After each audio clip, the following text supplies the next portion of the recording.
Hello, we're in Mountain View, California on a beautiful February day. I almost bought that DRO, it would fit my big lathe. A big feature of Chuck's meet and greet was this swap meet. There were a lot of neat items. A number of people brought stuff to the swap meet, and most of the day transactions were going on. Scheduled for 9 o'clock through 2 o'clock. It actually ran over till probably 3 or later. We left about 3. This is Tom Lipton's truck. Every time I looked in one of these crates, I found something else I was interested in. I only ended up buying, I think, 3 items from it, but he had a lot of very neat stuff. There's Tom. Oh, some beautiful, man. This is some stuff Tom had picked up and put behind him. Neat little machining device. You're looking at Chuck Bommarito's wood shop in the background there. Yeah, well, if you're not careful, they blow up without even trying, yeah, so. Tom was selling these channel items to support his channel. I took one of the drill grinding guides. Yeah, I got pin gauges. Yeah, I sold all my Myers gauges. I had the halves and the whole sizes up to half inch. Every box had fun stuff in it. Oh. Damn it. That's right. He's one of Chuck's friends. I gotta keep an eye on him, man. So. If you don't know by now, you gotta watch me. Those are channel support. Yeah. $5 a piece. Okay. Nice. I don't need it, but for considering who it's going to. All right, well, I appreciate that. Make a squareness comparator out of it. There's Stan Zinkowski. That is a Miller's Falls. He drove, I guess, something like 9 or 10 hours to go to that event. So he got long distance. I guess I was second. I drove about 5 hours to get there. Another truck with a lot of neat stuff. A lot of that stuff was going to go to the scrapper when this fellow went home. There's another one of the tool post grinders. I brought one to sell. There's Randy Richard in the shop. Ray Cornelia. Dean Crawford of the Air Cave Shop had a table with a few items. Here's what I brought. That's a 50-inch vernier caliper. Do more precision press with a speed control. I thought I was going to sell that tool post grinder, but there were 3 others of different makes at that swap meet. 26-inch vernier. And my dad's got this set. And a set of Mitutoyo mics.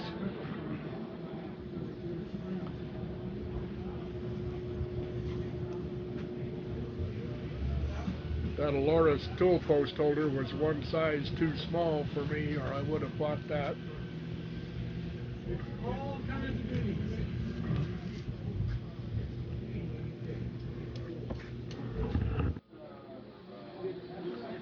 The main area of Chuck's shop looks a little different than it does in his videos. He had cleared out a lot of his roll-around tables and parts. Chuck's got some nice tools. He's got a property line. We started off at 3,000.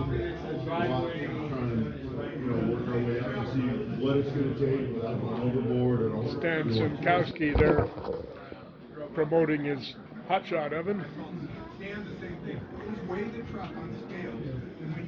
Monarch Ken Double E.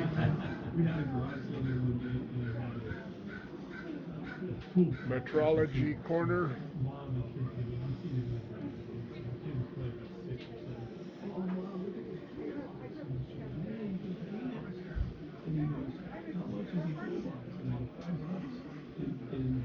Very nicely organized shop. So I'm handing him the dollar back. And I go, son, you're gonna get that dollar. You ain't leaving with that dollar. And he goes, I go, I'm gonna get the dollar, okay? And he goes, oh, okay, and you get the dollar. I go, so I'll tell you what, I'm It's gonna amazing how much he has stuffed into that little side room. That's a dollar. You want a color TV for a dollar? Chuck had a He goes, gunky yeah. And I said, throat, there's a catch here, son. If you buy that TV, you take that voice VCR, was and you affected. take that little box He of was tape. coughing. And you got it. Wow. I still remember walking down the street with Mom. This is the best day of my life. And I go, it's the best day of my life. That's awesome. Hello. Speak up, Chuck. Yes, speak up, Chuck. Okay, this is top secret, so you have to swear yourself this time. So I run the mechanical engineering technical group. Okay. So which basically is all the mechanical technicians at Lawrence Berkeley Lab. So that do all basically the work that the scientists want. So we build accelerators, we remove equipment, we install equipment, we align equipment, we service equipment, things like that. We design, we machine, we do lots of different things. Yeah, I saw what you guys Voltage, did. magnets, all testing, all kinds of. So the technical group covers a lot of ground. So I lead the technical group, and I personally have 30 direct reports, and some of those are supervisors that have their own direct reports. So I touch on pretty much all the projects that go through there. So, I don't know if that really explains what I do. Well, but I organize technical resources for projects, basically. So. And one of the reasons I asked was towards the end of our tour, I think it was a young lady. She was at one of the Bridgeports there, at not the first building, but it was at the second building. Yeah. Okay. And you were showing her. She looked like maybe she was an apprentice. So I thought maybe you were I do also that trained. too. I do a little bit of that, not so much anymore. But technician training is part of my charter, and getting them the correct training in all these different areas. But we train them in cryogenics, vacuum, metrology, machining, CAD design, that kind of stuff. So there's depending on what areas that they're working in, the training is different. So mechanical techs end up doing. They're not machinists and they're not electricians. They kind of do a lot of different things. So they might be breaking concrete one day, literally, right? And then the next day they're working on something that you could barely see under a microscope, right? So yeah, it's pretty cool. Actually. Yeah, those labs cover quite the gamut. Yeah, the lab's it's 4,500 people that are working there, and probably 50 different scientific programs that have bucket loads of people and doing different stuff. Yeah, no, it's pretty cool. It keeps me So probably about keeps me busy, huh? About a dozen PhDs then to cover your job. A dozen? No, yeah. No, they're our customers, really. They're our customers. So I'm a translator, right? So I translate science talk into, all right, Steve, I need you to machine this really quick, okay? So Right. I'm the translator between, he says something crazy and I'm like, okay, I think I know what you want. All right, so I translate it into machine language, right? Yeah. This is what you say you want, but I know this is what you really want. Well, they say it in a funny way, right? And and we're like, okay, It's getting there. yeah, It's just to get there. it's just to get there, right? So, or some engineer gives me his screwed up drawings, and I'm like, all right, hold on a second. Hold on a second. Yeah, before he gets pissed when I hand it to him, right? I go, no. What do you can't have that, right? We can't do that. What will work? Oh, we can make a radius here. Okay, great. Here you go. Radius around the edge of it, right? So what is the function of that? Yeah, right. You're going to pay that extra money for it. Exactly. So, Looks good. Shop drawing by M.C. Escher, right? yeah, right. Totally. You know, the company my brother works for is into manufacturing. He's big into CNC lathes and mills and stuff. And they'll get a lot of these drawings in, and they'll want like a 1/16 diameter hole, like 12 inches deep. Oh yeah, right. You know, and they'll come back and say, okay, why? Okay, well, let's just do because the designer doesn't know. That's Absolutely, impractical. absolutely. And When you could put that 3-inch relief back in there or whatever it was, yeah. And we get stuff like that too, and sometimes that's what they need, right? So our job isn't to say no. Certainly we ask, is that what okay, why are you doing that? And they'll explain it, and you go, ooh, sounds like you really need that. Okay, all right, Steve, how are we going to do that? Can We you gonna do all that drill in-house? sucker? Yeah, we can do all that stuff in-house. So the stuff we do in-house is the stuff that nobody will bid on. Or is so fussy and so weird that we don't dare send it out. So, I mean, my technicians, they hold something in their hand that's not much bigger than that, that's $1 million. Okay, so I'm going to send that over to Joe McGee's engine shop and have him drill a hole in it? I don't think so, right?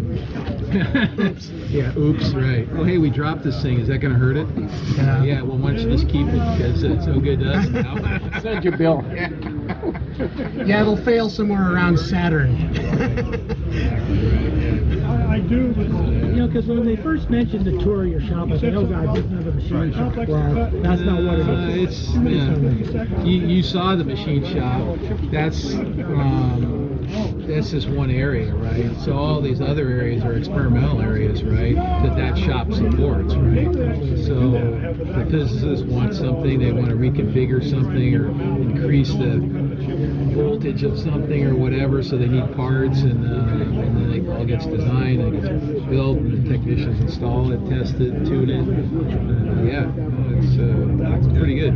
I pinch myself. I'm like, still want me here? Heck. Dream job. Yeah. They keep paying me, so I keep showing up. So It's funny how that works. yeah, right. Okay, so now, I guess I'm still good, so I can log in. I'm good. So yeah, you haven't broke that $1 million part yet. right. You sure it's not the Peter principle at work?